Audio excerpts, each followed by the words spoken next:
네, 히브리서 2장부터 7장까지 6번에 걸쳐서 말씀 나누고 있습니다. 이제 오늘이 세 번째 시간이네요. 세 번째 시간입니다. 기억나시죠? 이거는 확실히 기억하시고 우리 히브리서 끝났으면 좋겠습니다. 히브리서 수신자들, 그러니까 지금 말고 지금 여러분들처럼 우리 성경을 읽고 있는 그 수신자들 말고 그 히브리서 그 당시에 수신자들, 히브리서를 읽고 있는, 이 편지를 읽고 있는 아니면 듣고 있는 그 수신자들, 어떤 사람이다.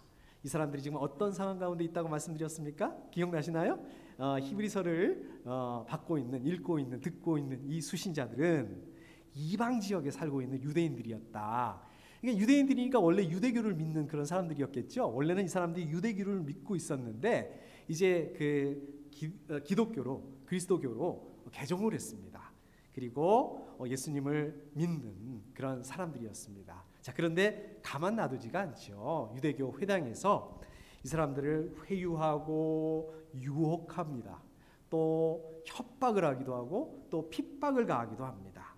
자, 그러니까 이 사람들이 어땠을까요? 막 흔들리는 거, 마음이 막 흔들리는 거예요. 거기다가 그냥 그것도 모자라서 원래 자기들이 믿었던 유대교, 특별히 그 제사 의식에 대한 향수를 가지고 있는 거예요.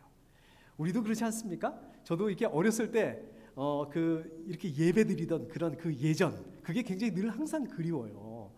그렇잖아요. 찬양보다는 찬송가가 더 좋은 것 같고, 마치 이 사람들도 그런 것처럼 이렇게 그 제사에 대한 향수를 가지고 있습니다. 또 그 사람들이 살고 있는 그 이방 지역, 헬라, 그 그리스 문화에 대한 막연한 그리움, 동경을 가지고 있습니다. 그래가지고 뭐 이래저래 해가지고 마음이 막 흔들리는, 다시 유대교로 돌아가야겠다, 이제 그런 그 상황 가운데 있었습니다. 자, 그런 사람들에게 히브리서 기자, 저자는 하나님이시니까 제가 기자라는 말을 쓰겠습니다. 기록자, 이 기자가 누군지는 정확하게 알 수 없다고 그랬습니다. 그런데 이 히브리서를 쓰고 있는 사람이 질문을 던집니다. 지금 우리가 믿고 있는 예수님이 누구신가? 예수님 어떤 분이신가? 이거를 질문하고 이것을 던집니다. 어떤 분이라고요? 그래서 그 비교를 합니다. 그걸 강조합니다. 계속해서 그냥 반복하듯이 계속해서 이 얘기를 해요. 유대인들이 전통적으로 대단하다고 생각하는 사람 누가 있을까요? 천사, 그죠? 천사는 사람이 아니네요. 그 다음에 모세, 그 다음에 또 그 아론 계통의 제사장들, 그 다음에 또 그 짐승을 잡아서 드리는 희생 제물들, 제사들, 요거하고 자꾸 예수님을 비교하고 있어요. 말씀이 그렇게 이어지고 있는 거예요. 히브리서 말씀이. 그러니까 왜 그렇게 하냐면 이 사람들이 자꾸 그거를 그리워하고 자꾸 그걸로 가려고 하니까 비교하는 거예요. 야, 이 예수님은 그런 사람들하고는 비교 자체가 안 되는 분이다. 예수님은 하나님의 아들이다. 하나님의 아들이니까 어떻습니까? 하나님의 뜻을 완전하게 아시는 분이죠. 그래서 하나님의 뜻을 완전하게 계시하시는, 알려주시는 그런 분이시죠. 또 어떤 분이십니까? 완전하게 순종하신 분. 고난과 희생을 당하시고 그것을 통해서 대제사장의 직무를 감당하신 분이시다. 그래서 예수님은 믿음의 대상이 되시는 분이시고, 그래서 예수님은 우리의 구원자다. 그거를 믿어야 된다.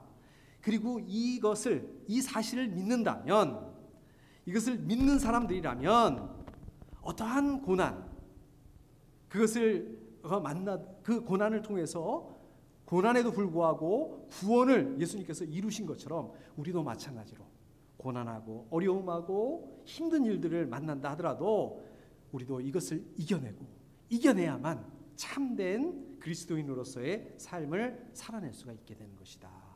그러니까 고난이, 뭐 이런 어려움들이, 이런 유혹이나 이런 것들이, 핍박이나 이런 것들이 필요하다는 거예요. 왜? 그리스도인으로서의 삶을 제대로 살아가려면 오히려 이런 것들이 필요하다. 그러니까 히브리서를 한마디로 얘기하면 그냥 이렇다라고 보시면 됩니다. 그를 굉장히 길게 설명을 하고 있는 거예요. 히브리서가 참 쉽지가 않습니다. 어려워요. 그래서 좀 잘 안 읽게 됩니다. 어떻게 덤으로 좀 읽고 계시나요? 잘 안 읽게 되시죠? 사실은 저도 이 히브리서 말씀 준비하는 게 이게 참 쉽지가 않습니다. 괜히 히브리서 한다고 그랬나? 그래도 뭐 벌써 이렇게 절반, 3번에 걸쳐서 이렇게 왔습니다. 자, 그래서 왜 그러냐면요. 히브리서를 읽다 보면 여기서 왜 이 말씀을 하시는 거지? 이게 무슨 뜻이지? 막 이렇게 좀 헷갈릴 때가 있습니다. 이런 질문이 들 때가 있습니다. 그러면 이 히브리서의 배경, 아까 제가 말씀드렸던 거, 히브리서 누구다? 이 사람들이 지금 어떤 상황 가운데 있었다? 이 배경으로 돌아가셔서 생각을 해보세요. 그래서 이 얘기를 하는 거구나. 그래서 여기서 지금 이거를 얘기를 하고 있는 거구나. 히브리서의 핵심 포인트가 예수님이 누구인가, 어떤 분인가, 이거에 대한 설명이라고 그랬지. 이거로 돌아가시면 좀 쉬워집니다. 좀 읽기가 좀 수월해지시고 또 이렇게 그 어려운 거에 대한 답변을 얻으실 수 있습니다. 여러분 기억하시나요? 제가 지난 시간에 그냥 살짝 그냥 이렇게 얘기를 해서 아마 기억 못 하실 겁니다. 이게 히브리서를 이걸 다 읽으시려면 너무 어려우니까 이렇게 옛날에 우리 문단 나누기, 학교 다닐 때 문단 나누기 하는 것처럼 이거를 덩어리별로 이렇게 나눠 보시면 이게 좋습니다. 제가 지난번에 그냥 슬쩍 넘어간 것 같아서 이번에는 제가 자료를 이렇게 좀 준비를 했습니다. 이 첫 번째 덩어리는 어디냐면요, 1장, 2장, 이게 한 덩어리, 한 문단이에요. 하나로 보시면 됩니다. 그 다음에 두 번째 덩어리 우리 지난번에 봤죠. 3장 1절부터 4장 13절까지다. 그리고 오늘 말씀 바로 직전까지. 이게 두 번째 덩어리다. 이렇게 보시면 됩니다. 세 번째 덩어리, 세 번째 문단, 오늘 말씀부터 시작해서 5장 10절까지. 잘 보이시나요? 잘 안 보이시나요? 잘 안 보이네요. 5장 10절까지. 그리고 그 다음 네 번째 덩어리가 깁니다. 11절부터 5장 11절부터 7장까지. 이러면 이제 저희들이 이렇게 다 보기로 한 그리고 이렇게 나눠서 보시면, 이렇게 보시면 좀 어떻게 돌아가는지 이렇게 알게 됩니다. 자, 그러니까 어떻습니까? 저 그림에서 이렇게 보시면 오늘 말씀은 바로 세 번째 문단, 세 번째 덩어리를 시작하는 부분이다. 세 번째 덩어리를 시작하는 서론 부분이다. 이렇게 할 수 있죠. 제가 여러 번 말씀드렸는데 중요한 거는 어디 나온다고 그랬습니까? 끝에, 결론에 나온다고 그랬지 않습니까? 우리 한국말 끝까지 들어봐야 된다. 근데 오늘 부분에 보면 오늘 말씀 앞에 부분, 서론 부분, 맨 앞부분인데도요, 중요한 말씀이 나옵니다. 중요한 부분이 맨 앞부분부터 나옵니다. 무슨 얘기입니까? 한마디로 얘기를 하면, 오늘 말씀을 한마디로 얘기를 하면, 읽었는데 또 금방 잊어버리셨죠? 잘 기억이 안 나시죠? 잘 이해가 히브리서 그래서 힘듭니다. 위대한 대제사장이다. 누가? 예수님. 또 하나님의 아들이다. 이런 분이 계시는데 우리가 믿는 믿음의 대상이다. 그래서 우리 믿음을 굳건히 지키자. 그리고 예수님도 고난받으셨다. 예수님 고난받으셨기 때문에 우리의 연약함을 잘 아시는 분이다. 그러니까 이 예수님을 통해서 은혜의 보좌로 나오죠. 마지막 절에 16절에 은혜의 보좌로 담대히 나아갑시다. 나아가자. 이 얘기입니다. 이게 어떻게 보면은요, 저 문단 나누기는 이건 제가 마음대로 제가 나눈 거니까 나는 저렇게 안 나눌래 그래도 상관없습니다. 어떻게 보면 오늘 말씀은 두 번째 그룹의 두 번째 덩어리의 결론 부분, 중요하니까 그렇게 보실 수도 있습니다. 그렇게 보셔도 문제가 없을 것 같아요. 그러니까 세 번째 그룹의 첫 번째 시작하는 말씀이자 아니면 두 번째 그룹의 덩어리, 두 번째 덩어리의 결론이다. 이렇게 해도 무방할 것 같습니다. 자, 이제 오늘 말씀 좀 자세하게 좀 나눠보도록 하겠습니다. 14절 앞부분 제가 다시 한번 읽어보겠습니다. 그러나 우리에게는 하늘에 올라가신 위대한 대제사장이신 하나님의 아들 예수가 계십니다. 이제 새로운 그룹으로, 새로운 문단으로 들어가면서 또 얘기하죠. 예수님 어떤 분이시다 얘기를 하시죠. 예수님 어떤 분이라고 이번에 얘기하고 있습니까? 예수님 제사장이다. 근데 그냥 제사장이 아니에요. 대제사장. 그냥 대제사장이 아니에요. 위대한 대제사장이다. 우리가 그 왕의 이름을 얘기할 때 세종왕 이러지 않잖아요. 세종왕 할 때는 꼭 세종대왕, 그레이트 킹 이렇게 얘기를 하지 않습니까? 그러니까 그냥 대제사장이 아니라 위대한 대제사장이다. 왜 이 말씀을 왜 이 말씀을 하고 있는 건가요? 이게 왜 중요할까요? 예수님 대제사장이다. 이게 왜 중요하실까? 위대한 대제사장, 그렇게 위대한 분, 그렇게 대단한 분이 우리가 그런 대단한 분에게 우리의 믿음의 뿌리를 내리고 있는 거다. 우리는 그분의 완전한 제사로, 그 위대한 대제사장의 완전한 제사로 하나님 앞으로 나아갈 수 있게 됐다. 여러분, 유대인의 제사들은 어떻습니까? 매번 드려요. 매 절기마다 드렸어요. 그런데 예수님의 제사는 어떻습니까? 단 한 번의 영원한 효력을 가지고 있기 때문에 더 이상 속죄제물, 그냥 그 짐승을 잡아서 죽이고 제사를 피를 흘리고 제사를 드릴 필요 없다. 그러니까 그 구약적인 그런 제사, 율법적인 그런 그거 중심의 유대교로 돌아갈 필요가 없다. 고민할 필요가 없다. 돌아가서는 안 된다. 지금 이 말씀을 하고 있는 것입니다. 여러분, 이 구약에서 보시면 대제사장이 굉장히 중요한 역할을 하죠. 어떤 역할을 합니까? 우리 대제사장은 백성을 대표합니다. 뭐 대통령이나 왕이 돼서 대표하는 게 아니라, 그런 의미의 대표가 아니라, 왜 대표예요? 백성들의 죄를 대신해서 백성들의 죄를 짊어지고 하나님 앞으로 나아갔습니다. 그게 대제사장의 역할이에요. 하나님과 사람의 중보자의 역할을 한 것이 대제사장의 역할을 했는데, 이 하나님과 사람의 중보적인 역할, 그 역할을 완전하게 감당하신 대제사장, 그분이 누구다? 예수 그리스도밖에 없다. 예수 그리스도만이 완벽한 대제사장의 역할을 하신 분이다. 자, 그러면 왜 예수님만 대제사장? 맞아요. 우리는 동의합니다. 우리는 인정해요. 그러면 왜 그렇게 질문할 수 있을 거 아닙니까? 하나님 믿지 않는, 예수님 믿지 않는 사람, 그러면 왜 예수님만 그렇게 대제사장이 될 수 있는 거냐? 레위 계통의 레위 제사장들의 그 대제사장하고는 어떤 면에서 다르냐? 히브리서 기자는 두 가지로 대답합니다. 두 가지에서 다르다. 첫째, 예수님께서 하늘에 올라가셨다라고 얘기하고 있습니다. 승천하신 분이다라고 얘기하고 있습니다. 예수님께서 하늘을 통과하셔서, 하늘을 지나셔서, 예수님께서 부활하셔서 하나님의 보좌, 승천하셔서 하늘의 보좌로 올라가셨는데, 레위 계통 제사장 중에는 당연히 그런 사람 없었죠. 이거는 승천하신 분은 예수님밖에 없었죠. 그러니까 이거는 당연히 레위 계통의 대제사장들하고는 구별되는, 이거는 상대가 안 되는 그러한 이 예수님의 위대한 부분이라는 말씀입니다. 여러분, 승천하면 어떤 거로 생각을 하십니까? 뭐가 떠오르세요? 그냥 거의 자동으로 예수님 십자가에 죽으시고 부활하시고 승천하신 그런 찬양도 있지 않습니까? 부활하시고 승천, 죽으심, 부활, 승천, 그냥 막 자동으로 연결되지 않습니까? 우리가 승천하면 승리, 또 영광, 이런 게 연상이 됩니다. 또 그런 식으로 얘기를 많이 합니다. 맞습니다. 자, 그런데 히브리서 기자가 말씀하는 승천은 그런 의미가 아닙니다. 여기서 말씀하시는 승천은 그런 의미가 아닙니다. 예수님의 승천은 어떤 승리나 영광을 얘기하는 게 아니라, 여러분 한번 잘 생각해 보십시오. 구약 시대에 대제사장이 백성들을 위해서 백성들의 죄를 짊어지고 이제 하나님 앞에 나가는데 어떻게 나갑니까? 바로 하나님 앞에 나가는 것이 아니라 성막을 지나서, 성소를 지나서 지성소에 들어가야 하나님을 뵐 수가 있었어요. 그렇게 했던 것처럼 예수님께서 어떻게 했다고요? 대제사장으로서 우리 그리스도인들을 위해서 하늘을 통과하신 거예요. 승천, 그렇잖아요? 하늘을 통과하셔서 하늘 보좌 앞으로 나가셨다. 자, 이게 왜 중요합니까? 우리 여러분들의 죄를 대속하시고, 십자가에서 대속하시고, 허물을 가려주시고, 또 어렵습니까? 우리의 죄를 변호하시기 위해서 대제사장이 되신 예수님께서 하나님의 보좌 앞으로 나아가셨다. 이런 분이 우리와 함께 하신다. 하나님의 우편에 계셔서 우리를 위해서 우리의 모든 죄를 가려주시는 바로 이 분이 우리의 배경이다. 우리의 뒷배다. 우리의 믿음의 근거다. 우리 세상의 권세는 어떻습니까?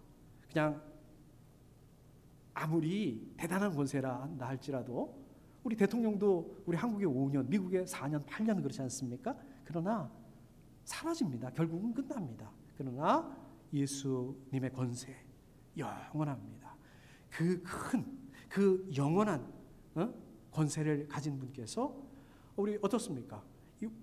아무리 세상이 큰 권세를 가지고 있다고 한다 하더라도 그 권세를 가지고 하나님의 심판을 막아줄 수 없습니다. 막을 수가 없어요. 우리 대통령이 우리 죄를 해결해 줄 수가 없습니다. 하나님의 심판을 막아줄 수 없습니다. 그런데 예수님께서는 어떠한 정죄와 어떠한 심판도 막아주시는 분이시다. 저와 여러분들, 이 시간에도 하나님의 보좌 앞에서 저 여러분들의 허물과 죄를 가려주시는 대제사장, 하늘과 땅의 모든 권세를 가지고 저 여러분들을 지켜주시고 돌봐주시는 분, 그분이 누구시라고요? 예수님이다. 그것을 기억하실 수 있어야 됩니다. 자, 두 번째. 첫 번째 어떻게 다르냐? 아까 말씀드렸죠? 자, 두 번째. 예수님은 왜 대제사장이고 왜 레위 계열의 대제사장보다 뛰어나느냐? 하나님의 아들이기 때문에 그렇다는 거예요. 레위 계열의 제사장은 어떻습니까? 물론 대단하고 물론 뛰어나고 그렇습니다. 그러나 그냥 사람이에요. 그러나 예수님은 하나님의 아들이다. 하나님의 아들이라는 얘기는 무슨 말씀입니까? 오늘 아침에 우리 성경 공부에서도 얘기했지만 하나님이 좀 더 높으시고 하나님 아버지는 더 높으시고 하나님 아들은 좀 더 낮고 이게 아니라 동등한 관계. 하나님. 그러니까 어떻다는 말씀입니까? 예수님께서 하나님과 동일한 신성을 가지신 분이시다. 하나님이시다 이 말씀입니다. 그런 하나님이지만 동시에 완전한 사람으로 오셨고 완전한 사람으로 사셨다. 그래서 사람처럼 보이지만 그 근본은 본질은 하나님 아들 하나님이시다라는 말씀입니다. 레위 계통의 대제사장들 아무리 위대한다 할지라도 사람에 불과한 사람입니다. 자, 그렇기 때문에 예수님 대제사장들하고 비교할 수 없는 정말 위대한 대제사장이다라고 말씀하고 있는 것입니다. 자, 그 다음에 보니까 그러므로 우리의 신앙 고백을 굳게 지킵시다. 여러분 이 말씀은 정말 가장 히브리서에서 가장 중요한 말씀이 아닌가. 그러니까 히브리서 기자가 히브리서를 통해서 너 히브리서 왜 썼니? 한마디로 얘기해봐. 바로 이 말씀을 하기 위해서 굳게 지킵시다. 그러니까 이 유대인들이 지금 이방 지역에 사는 유대인들이 막 흔들리고 유대교로 가려고 그러지. 그게 아니고 이 믿음을 굳게 지킵시다. 이 믿음 굳게 지키자. 이 말씀을 하기 위해서 지금 히브리서를 썼다라고 할 수 있습니다. 유대인들은 어떻습니까? 어떤 습성을 가지고 있습니까? 종교적인 전통을 굉장히 중요하게 여기는 사람들이고요. 굉장히 종교적인 전통을 고수했던 사람들입니다. 오죽하면 지금도 지키잖아요. 네, 지금도. 그러한 그 유대인들의 습성을 활용을 해서 이제는 종교적인 전통이 아니라 우리 신앙의 고백을 굳게 지킵시다. 이렇게 이게 뭐라고 그러죠? 권면하고 있는 것입니다. 15절 앞부분 보도록 하겠습니다. 우리의 대제사장은 우리의 연약함을 동정하지 못하시는 분이 아닙니다. 우리의 연약하다는 게 무슨 의미입니까? 연약하다는 것은 육체적으로, 정신적으로 연약하다 그런 말씀이죠. 피곤하시죠? 예, 또 배가 고프시죠? 또 목이 마르기도 하고 또 어떨 때는 어떻습니까? 두렵기도 합니다. 저도 어떨 때는 자고 일어나면 왠지 모르는 그런 두려움, 또 걱정 이렇게 막 다가올 수 있습니다. 그래서 어떻습니까? 변절할 수 있어요. 변절하게 된 그런 위기에 처하게 되기도 합니다. 그러나 예수님은 그러한 연약함을 이해하지 못하시는 분이 아니다. 왜요? 예수님께서 완전한 사람으로 벌써 이미 그러한 일들을 친히 경험하셨기 때문에 그렇다는 말씀입니다. 예수님께서 저 여러분들이 겪고 있는 그러한 시험과 고난을 겪으셨다는 거예요. 직접 겪으셨다는 거예요. 그냥 이론적으로만 알고 이론적으로만 배우고 또 멀리 떨어져서 하늘나라에서 잘하나 보자 이렇게 구경하는 것처럼 간접적으로 겪으셨다는 것이 아니라 아시고 있다는 것이 아니라 우리 모든 사람들이 겪어야 되는 그러한 고통스러운 시험과 고난과 어려움들 그런 것들을 모두 겪으셨다는 것입니다. 예를 들자면 뭐가 있을까요? 그냥 우리는 십자가 사건 이런 것만 생각하는데 한번 생각해 보십시오. 예수님의 가족들이 어땠습니까? 예수님 믿지 않았어요. 신뢰하지 않았어요. 예수님 살아계시는 동안에 예수님의 동생들조차도 예수님 믿지 않았어요. 미쳤다고 그랬어요. 막 그렇게 설득해서 데려오려고 그랬지 않습니까? 예수님의 제자들 3년 동안 예수님 따라다니고 동고동락했는데 결국 어떻게 됐습니까? 전부 배반하고 다 떠나버렸습니다. 배신감, 이 오해, 우리도 그러잖아요. 정말 힘든 것 같아요. 저도 여러 가지 힘든 게 있는데 정말 오해받으면 좀 미치겠어요 진짜. 또 어떤 배신감을 느꼈을 때 정말 굉장히 힘든 것 같아요. 근데 이거를 누가 예수님이 이미 잘 아신다는 거예요. 겪으셨기 때문에. 반대로 이런 일도 있었죠. 예수님 막 기적을 베푸시고 오병이의 역사하시니까 사람들이 몰려들어요. 그래서 와 예수님이 대단하다 막 칭찬하고 왕이 되어주십시오 막 이렇게 막 축혀 세워요. 자, 이 사건을 통해서 칭찬, 인기, 뭐 인기 되게 중요하게 생각하잖아요. 이게 이 인기가, 이 칭찬이 사람들을 어떠한 위험으로, 어떠한 유혹으로 떨어지게 하는지 그거를 아셨다는 것입니다. 그리고 또 어떤 죄가 없으시지만 그 권력자들의 불의한 심판으로 십자가의 고통을 당하시면서 이 무고한 사람들, 억울하게 고통받는 사람들, 억울한 것도 정말 힘든 것 같아요. 그 억울함에 대해서, 또 죽음의 공포에 대해서, 이것이 얼마나 큰지에 대해서 잘 아시는 분이시다는 말씀입니다. 거기다가 십자가에서 어떻게 되셨습니까? 십자가에서 하나님께 버림받습니다. 하나님께 버림받는 것이 얼마나 어렵고 힘든 일인지, 얼마나 두려운 일인지 이것을 경험을 통해서 아시는 분이시라는 것입니다. 예수님은 어떤, 우리 사람들이 겪을 수 있는 모든, 저 여러분들은 그냥 이론적으로만, 저 여러분들 실제로 안 당해본 일이 많잖아요. 그러나 예수님이 이 모든 시험과 그 고난을 총망라해서 다 경험하셨기 때문에 여러분들이 당하는 그런 어려움과 고난, 예수님 이해하실 수 없는 게 없다라는 말씀입니다. 제가 20대 초반에 군대에서 제대하고요, 복학을 준비하고 있었을 그때였습니다. 그때 제 동생이 군에 가 있을 때였습니다. 제 동생이 그 강원도 화천 이 전방에서 군 생활을 할 때인데요. 군대 생활을 잘해가지고요, 군대 들어간 지 얼마 안 됐는데 막 포상휴가도 나오고 그러더라고요. 근데 어느 날 갑자기 부대에서 전화가 왔어요. 동생이 다쳤으니까 좀 빨리 좀 와줬으면 좋겠다. 그게 32년 전입니다. 1990년이니까. 요즘에는 강원도 화천이면 서울에서, 저희 집 서울이니까 KTX 타고 금방 가는데, 그때만 해도 그게, 제가 시외버스 터미널 가서 시외버스를 타고 6시간, 8시간에 걸쳐서 이게 산골짜기에 있는 그 부대를 찾아갔습니다. 군 병원으로 갔는데 제 동생 이름을 얘기를 하고 찾는데 안 나오는 거예요. 그런 사람 없다는 거예요. 나중에 한참 기다리고 있는데 헌병대장이 오셔서 제 동생이 사망했다고 이렇게 얘기를 하는 거예요. 동생이 보급병이었는데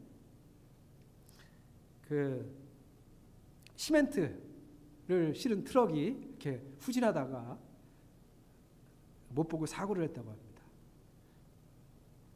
이 부모님이 충격을 받으셨어요. 저는 그런 모습은 처음 본 것 같아요. 제가 이렇게 모든 걸 다 이렇게 부모님이 다 해결해 주시다가 어떻게 할 줄 모르더라고요. 그래서 제가 나서가지고 처리를 했습니다. 20대 초반이 뭐야 알겠습니까? 그냥 군대에서 하라는 대로 야 이렇게 보상해 줄게. 그래가지고 알았다라고 이렇게 도장 찍고 사인하고 이제 그 화장하고 이제 국민묘지 묻고 이제 순직 처리해주고 이제 저도 이제 그때까지 정신없이 막 처리를 했습니다.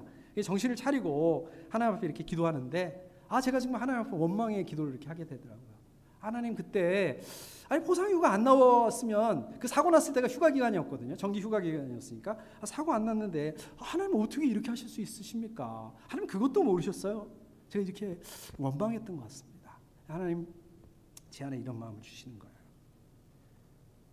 네가 마음이 힘들다는 건 내가 정말 잘 아는데 네가 마음이 아무리 힘들어도 너는 몰라. 너는 모르는 부분이 있어. 왜? 너는 죽어보지 않았기 때문에. 그러나 나는 죽어봤어.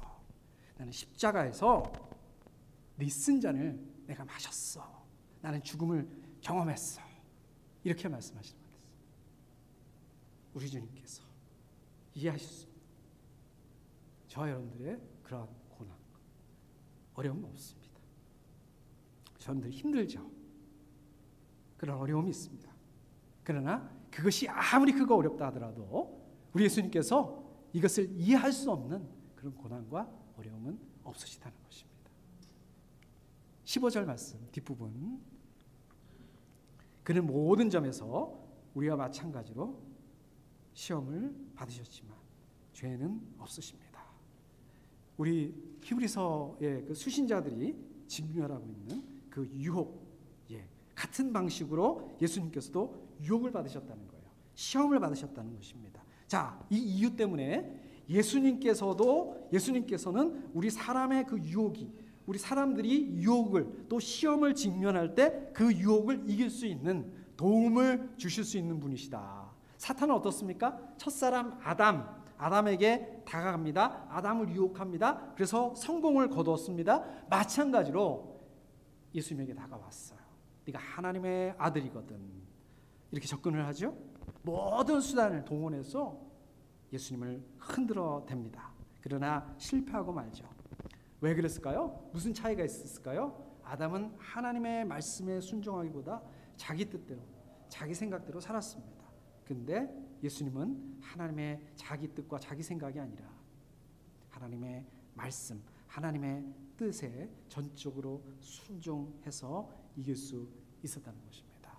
여러분, 그 창세기 3장이 좀 잘 이해가 가십니까? 저는 그걸 볼 때마다 아니 하나님하고 이렇게 가깝게 교제하고 살던 사람이 어떻게 이렇게 한순간에 픽 넘어갈 수 있을까? 어떻게 이렇게 뱀의 유혹에, 사탄의 유혹에 이렇게 빠질 수 있을까? 항상 그게 궁금했어요. 근데 이런 일이 있었습니다. 몇 년 전에요, 그 돌아가신 영국의 유명한 과학자가 있어요. 아마 여러분 아실 것입니다. 스티븐 호킹 박사라고요. 아시죠? 이분이 얼마나 대단하신 분이냐면요. 그 옛날에 그 과학 시간에 아마 학교 시간에서 배우셨을 텐데, 예, 만유인력을 발견하신 뉴턴 있죠. 우리 영국의 과학자. 또 상대성 이론을 발견한 우리 20세기 초반에 아인슈타인, 알버트 아인슈타인. 그 대를 잇는, 그러니까 뉴턴, 알버트 아인슈타인, 그 다음에 스티븐 호킹 할 정도로 이 대단한 그 이론 물리학자였습니다. 이 사람이 주장한 게 뭐냐면요, 들어보셨을 거예요. 빅뱅 이론이죠. 빅뱅. 그러니까 우주가 이 빅뱅을 통해서 창조됐다. 이 사람은 이제 전 잘 몰랐는데 무신론자였다고 합니다. 그래서 이 우주를 하나님이 창조한 게 아니라 빅뱅에 의해서 이 우주가 창조됐다, 생겨났다라고 이렇게 주장을 한 사람입니다. 이 사람이 뭐라고 얘기를 했냐면요, 이런 말을 했습니다. 뇌는 부품이 고장나면 작동을 멈추는 컴퓨터라고 생각한다. 고장난 컴퓨터를 위한 천국이나 사후세계는 없다. 그것은 두려워하는 사람이 만들어낸 동화 속 이야기일 뿐이다. 이렇게 얘기를 했다고 합니다. 여러분 어떻게 생각하세요? 여러분들은 믿음이 좋으시니까 뭐 이런 말 들어도 에이 뭐 그런가 보다, 뭐 무신론자니까 이렇게 생각하실 수 있죠. 근데 아까도 말씀드렸듯이 이분이 어마어마한 사람이거든요. 되게 위대한 사람이거든요. 그러니까 이 말을 듣고 그런가 보다. 저도 이 말을 들었을 때요, 그런가? 이렇게, 예, 정말 이렇습니다. 여러분들 아담처럼 단지 우리 사람의 의지, 우리 의지가 굉장히 강하다고 생각하고 우리 뜻이 굉장히 강하다고 생각하지만 연약합니다. 연약한 우리의 의지와 감정을 가지고 우리 사탄의 유혹을 만나게 되면, 시험을 만나게 되면 절대로 그 유혹과 시험을 이길 수가 없다는 거예요. 아담뿐만 아니라 실패할 수밖에 없다는 것입니다. 자, 그러면 어떻게 해야 돼요? 그러면 우리는 이거를 어떻게 이겨낼 수 있을까요? 모든 시험을 이겨내신 예수님을 통해서, 예수님을 신뢰함으로 사단의 시험과 유혹을 대응해야만 이겨낼 수가 있는 거지, 우리는 못한다는 것입니다. 예수님께서 사람들과 똑같이 사셨어요. 똑같은, 아까 우리 성경 공부 시간에 나눈 것처럼 예수님 하나님이셨지만 완전한 또 사람이시기도 하셨습니다. 그래서 사람들이 겪는 어려움을 다 겪으셨다는 것은 똑같습니다. 근데 다른 점이 하나 있으시죠? 뭐가 다릅니까? 우리처럼 우리는 죄가 많지만 예수님 죄가 없으신 분이십니다. 완벽하신 분이십니다. 완벽한 분. 우리 사람들은 어떻습니까? 완벽한 사람일수록 다른 사람들의 실수와 허물을 이해하지 못하는 경우가 많습니다. 예를 들어 볼까요? 제가 좋아하는 그 농구 선수가 지금 은퇴하셨죠.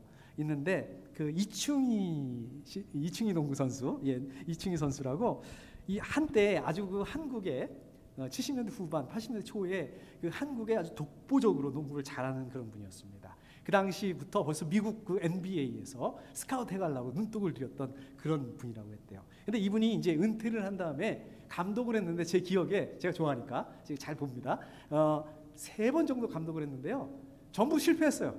성적이 좋지 않아서 전부 잘렸어요. 전부 이렇게, 예, 사퇴했습니다. 근데 제가 이분이 그 인터뷰하는 거를 한번 들은 적이 있는데, 선수들을 이해하지를 못하겠다는 거예요. 아니 저거를 왜 못하는지를 모르겠다는 거예요. 자기가 워낙 잘했으니까. 실제로 이 스타 플레이어 출신들이 은퇴한 다음에 코치가 되고 감독이 되잖아요. 그러면 성공하지 못하는 경우가 대부분이랍니다.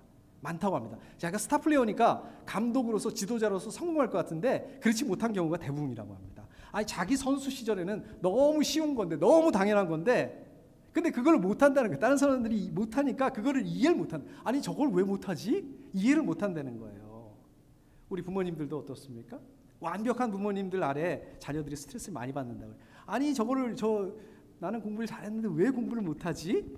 자, 완벽한 부모님이 되시면 우리 아이들이 스트레스를 받는다고 합니다. 자, 그런데 우리 예수님 어떻습니까? 완벽하신 분이십니다. 완벽하지만 저 여러분들의 연약함, 실수와 허물을 이해해 주시는 분이시다라는 말씀입니다. 자, 그렇다면 우리는 어떻게 해야 될까요? 우리가 그러한 분을 믿는, 우리가 그러한 예수님을 믿는 그리스도인으로서 우리는 그럼 어떤 삶을 살아야 될까요? 우리는 다른 사람들을 실수와 허물을 비난하고 또 정죄하고 그러기보다도 이해하고 감싸줘야 됩니다. 알죠? 말은 쉽죠. 근데 이게 쉽지가 않습니다. 왜 그렇습니까? 이건 그냥 보면 열통이 터지잖아요. 자, 어떻게 해야 될까요? 결단해야 됩니다. 내가 이해해 주겠다. 내가 감싸 주겠다. 내가 같이 아파해주고 또 같이 죄의 그 유혹으로부터 싸워주겠다. 결단해야 되고 그래서 기도해야 된다는 말씀입니다. 자, 뿐만 아니라 저 여러분들도 실수할 수 있어요. 우리도 실패할 수 있습니다. 우리도 넘어질 수 있습니다. 그럴 때 어떻게 해야 됩니까? 완전하시고 죄가 없으신 그 주님께로 나아가야 됩니다. 주저할 필요가 없습니다. 우리 주님은 어떻습니까? 죄와 끝까지 싸우시고 승리하신 분이십니다. 죄의 유혹이 얼마나 강한지 이거를 너무 잘 아시는 분이십니다. 저 여러분들의 연약함을 충분히 아시는 분이십니다. 저 여러분들의 연약함을 아시고 용서와 자비를 풍성하게 베푸시는 분이십니다. 그래서 그분을 힘입어서 우리가 하나님 앞에 나아갈 수 있어야 됩니다. 16절 마지막 부분입니다. 앞부분. 그러므로 우리는 담대하게 은혜의 보좌로 나아갑시다. 은혜의 보좌. 하나님의 보좌를 말씀하고 있는 거죠. 자, 그렇다면 왜 하나님의 보좌를 은혜의 보좌라고 말씀하고 있을까요? 하나님의 보좌, 하나님의 은혜의 근원이시다. 그렇죠? 하나님은 은혜의 근원이시다. 하나님으로부터 은혜가 나온다 이런 뜻입니다. 예수님을 통해서 여러분들 하나님의 은혜의 보좌로 나아갈 수 있다. 언제든지 담대하게 하나님의 은혜의 보좌로 나아갈 수 있게 됐다. 우리 너무 당연하죠. 근데 이게 과연 너무 당연한 일일까요? 우리 구약 말씀 보면 어떻습니까? 어떤 일이 있었습니까?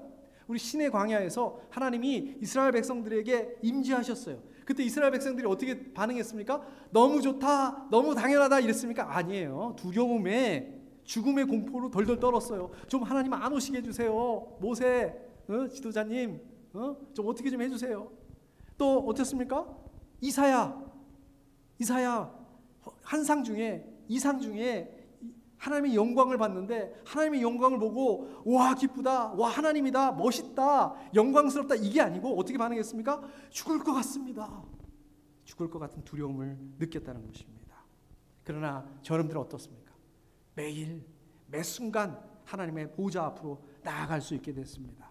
하나님과 교제할 수 있게 됐어요. 왜? 예수님으로 말미암아 가능하게 됐다는 말씀입니다. 예수님 때문에, 예수님으로 말미암아 하나님께서 저와 여러분들의 아버지가 되셨어요. 아까 우리 찬양했던 사랑하는 나의 아버지, 당연한 일이 아니에요. 이게 처음부터 예수님으로 말미암아 여러분들 하나님의 자녀가 되었습니다. 하나님의 보좌, 하나님의 보좌는 구약시대 이스라엘 사람들에겐 심판의 보좌였어요. 공포와 두려움의 대상이었습니다. 그런데 이제 예수 그리스도로 말미암아 이것이 어떻게 바뀌었다는 거예요? 은혜의 보좌로 바뀌었다는, 그거를 지금 말씀하고 있는 거예요. 그리하여 우리가 자비를 받고 은혜를 입어서 제때에 주시는 도움을 받도록 합시다.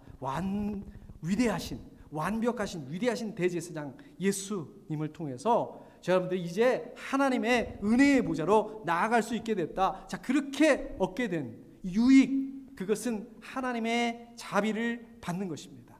자, 우리가 나가면 무슨 유익이 있느냐? 이제 하나님의 자비를 받을 수 있다. 하나님의 자비 무슨 뜻일까요? 동정, 연민 그런 뜻이죠. 하나님 예수님으로 말미암아서 이제 저 여러분들을 하나님이 이해해 주시고 받아주셨다. 누구를 통해서? 예수님을 통해서.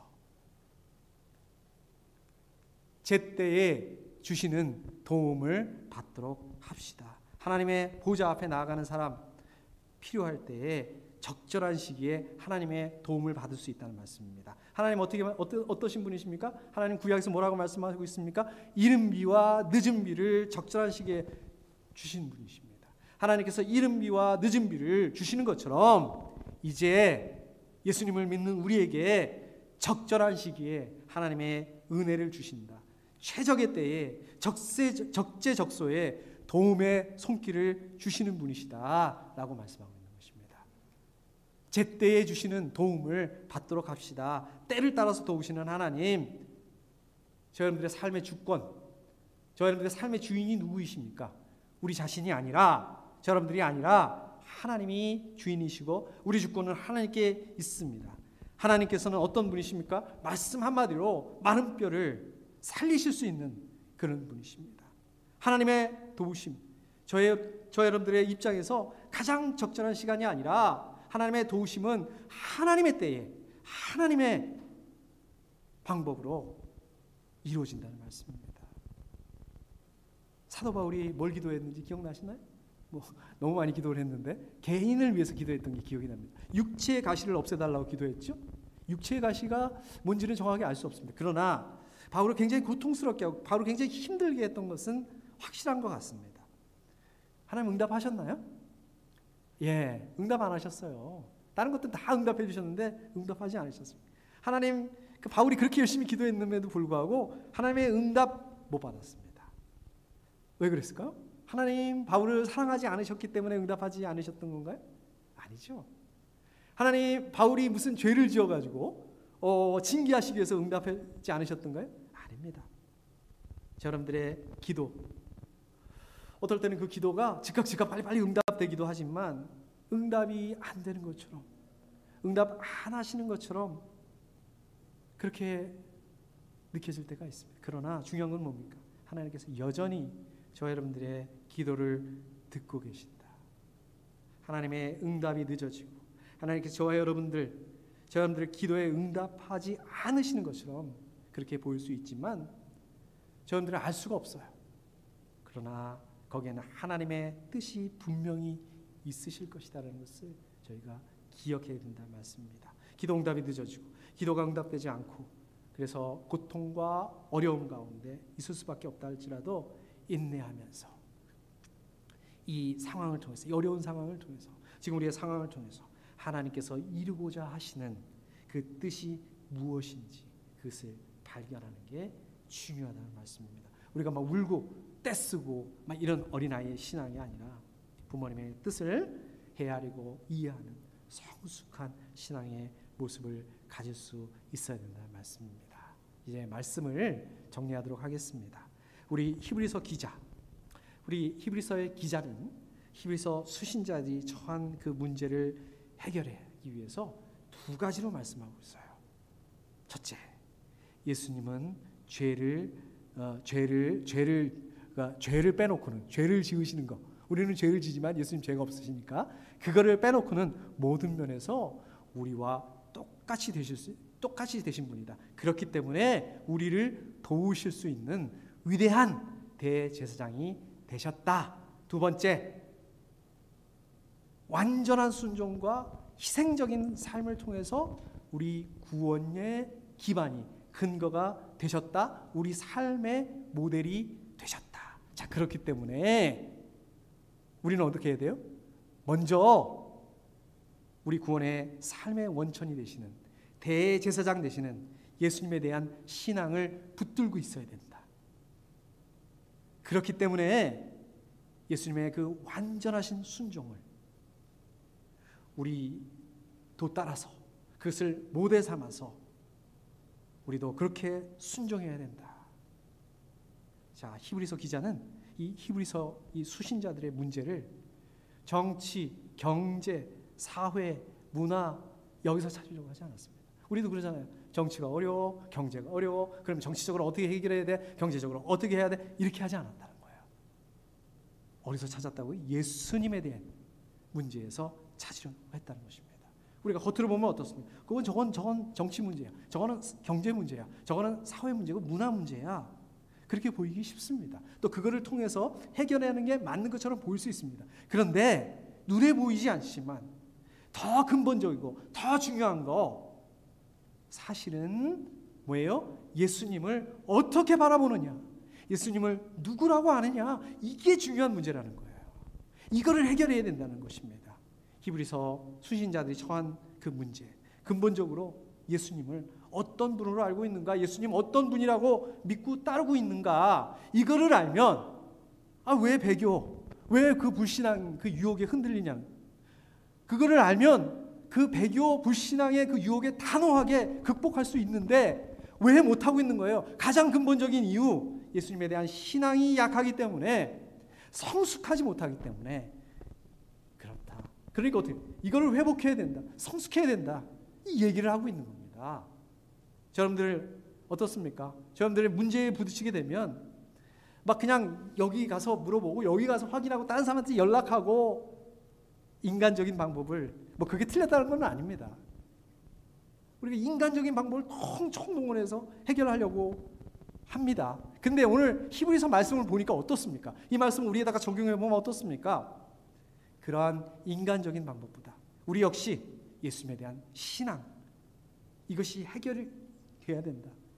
이것이 예수님에 대한 그런 관계, 이게 해결되지 않으면 진정한 해결, 원칙적인 해결은 있을 수가 없다는 거예요. 예수님께서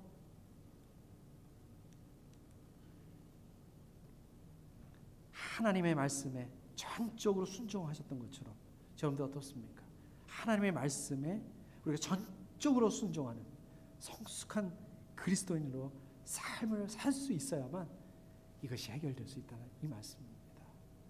우리의 평생의 삶을 통해서 그런 삶을 감당하실 수 있으시기를 축복합니다. 함께 기도하겠습니다.